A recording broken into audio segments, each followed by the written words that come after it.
Hey channel members, welcome back and welcome to video number 3 of the channel members only series. So this time we're looking at a ProRevenge, To Sleep, Perchance to Dream. Let's jump right in.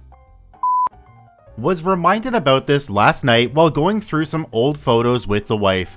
For the first few years after we graduated, the wife and I lived in an apartment. Nice place, but of course the walls were paper thin. Life was good until we got new neighbors. A pair of guys who would play their stereo super loud until 2 or 3 a.m. during the week. Kept us and other neighbors awake and miserable.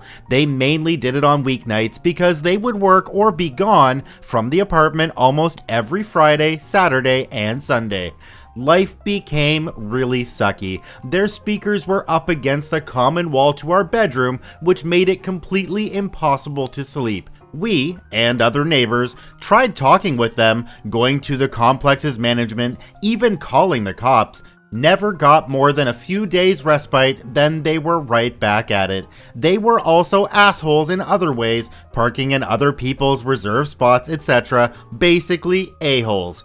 It got to the point where it was affecting my job performance. I worked at a big defense systems company as an engineer and had several electrical engineer friends. One of them made me what he called an interference box. It was basically an amplifier with a variable power output that I could put near the common wall that would cause massive distortion and noise to come out of any speakers within a 10 to 20 foot radius.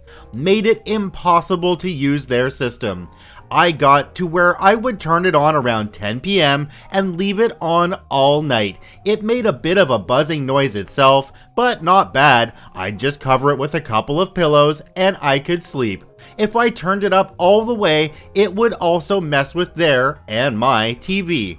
These guys tried all kinds of things to fix their stereo, bought new and bigger speakers, line filters, etc. Nothing worked. I'd hear them bitching about the situation and grinding each other's gears over who had broken the system. They eventually got the apartment complex's maintenance people involved, but that didn't help either. Life was good again.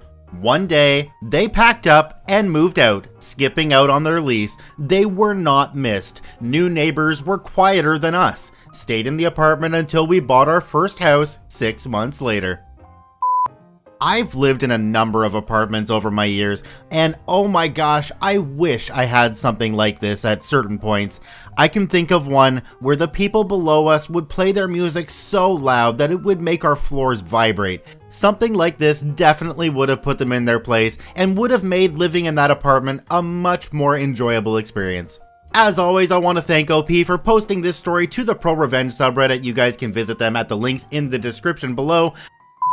Thank you for being a channel member. I really appreciate your support of the channel. We're gonna ramp this up a little bit more. We're continuing with the Friday posts, but I'm working on some other ideas to make your membership dollars a little bit more worthwhile. Stay tuned to the channel for more on that.